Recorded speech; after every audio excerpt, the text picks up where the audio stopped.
guys, welcome back to my channel. It's Veronica, aka the Millennial Empath, here on YouTube and on Instagram. And today I wanted to talk about the importance of getting to know your energy as an empath, as an emotionally sensitive person, as an energetically sensitive person, whether you identify as a witch, healer, light worker, overall sensitive, highly sensitive person. And I know that there is a different definition for that, which we'll get into another video. This video is intended to provide some suggestions, things that I've done in my personal life in order to begin to getting to know what my energy feels like within my own body. The reason why this is so important is because the more that you get to understand your energy and how it feels within your body, and becoming used to how you actually feel inside your body from an energetic standpoint, the easier it's going to be to recognize when you've taken someone else's energy or baggage or stuff, and it won't be so difficult to discern what's mine and what's not mine. So before I get into that, I want to explain a little bit of what an empath and an energetically sensitive person is. So empaths and energetically sensitive people can sometimes take on other people's emotions, their energy, and their energy meaning a variety of things. This could be through the form of their words, their actions, sometimes even what they're thinking, because there are some people who are that sensitive where they can tell or sense what another person is thinking. When people who are this sensitive experience that, they tend to feel overwhelmed, they might feel confused. This is why it's really important to develop a daily spiritual practice or a daily energetic practice. This is important because developing this discipline is going to help you better maintain your alignment, and it's also going to make you feel better because you're only having to deal with your own energy. You're not having to take on anyone else's energy.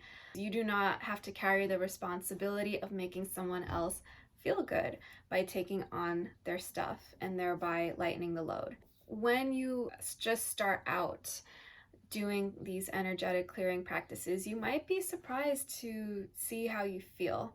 When I started energetically clearing my field, I was really shocked at how much lighter I felt.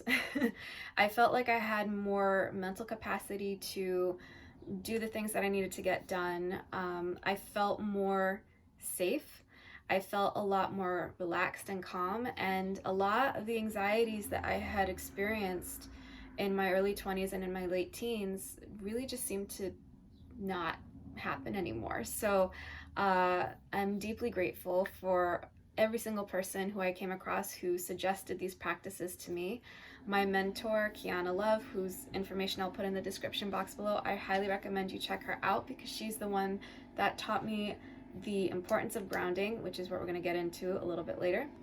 This is why this is important, because we really have to learn how to be okay in our bodies. We have to be able to do energetic maintenance on ourselves, because we kind of involuntarily or unconsciously do it for the collective by taking on so much of their stuff. And it's okay to release it. I mean, it's necessary. Like, we need to thrive if we're going to help other people, right? So here are some things that you can do. First thing you can do is meditate.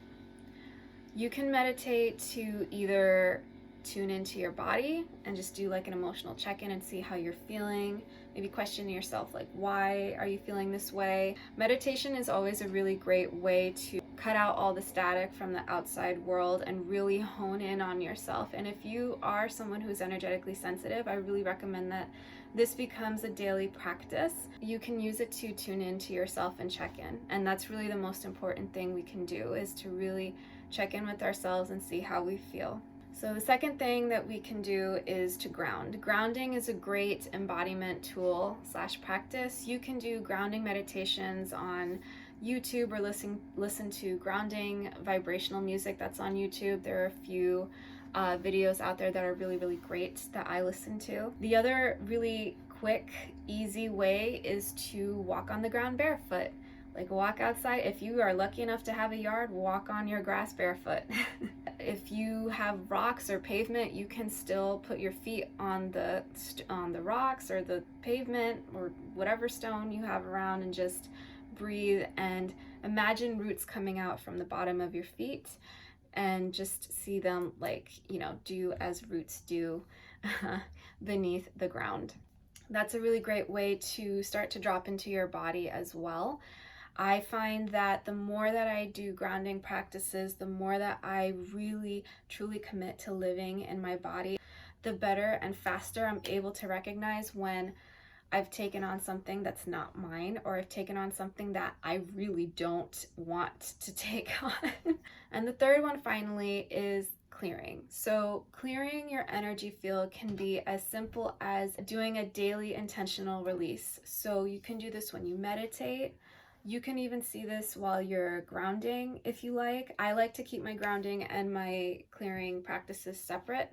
You could also burn cleansing herbs, you could burn incense, you could meditate with crystals, or you could do whatever feels right to you, honestly.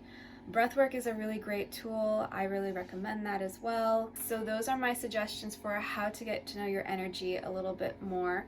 And the more you practice these things, the easier it's going to be to recognize when you started to take on someone else's stuff. Please leave a comment below if you have any other questions about any other topics around sensitivity that you would like me to get into. Please share and subscribe if you feel so inclined, and I will catch you guys on the next one.